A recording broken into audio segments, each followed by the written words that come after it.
Voici un esturgeon sibérien. Ils sont 130 000 à être élevés dans ces bassins du domaine Husso à Neuvik en Dordogne. Là, c'est une femelle de 2006. Donc là, elle a le ventre bien plein.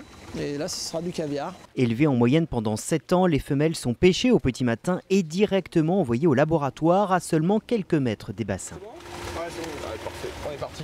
Il faudra moins de 2 heures pour aboutir à une boîte de caviar. Tout doit aller très vite. Là, je vais passer mes doigts sous la gonade du poisson, un peu en faisant comme un ciseau.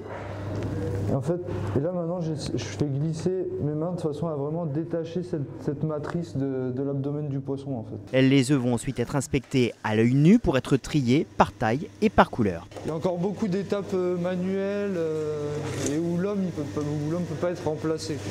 Toujours à la main, les œufs vont être lavés puis rincés à plusieurs reprises avant d'être passés au tamis. C'est même à la pince à épiler que les dernières impuretés vont être retirées. Une fois nettoyés, on ajoute simplement du sel, 4 % du poids des œufs. Le sel, il y a plusieurs objectifs. Le premier, c'est quand même de faire ressortir le goût. Le sel est connu pour être un exhausteur de goût. Et ensuite, le deuxième, c'est un rôle de conservation.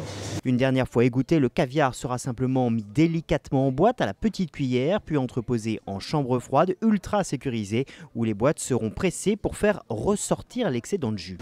Et vous sentez cette odeur de pain d'épices, de brioche. C'est l'odeur de ce jus. D'ici quelques jours, toutes ces boîtes seront expédiées en France et à l'étranger. Comptez 110 € pour vous offrir 50 grammes de bonheur.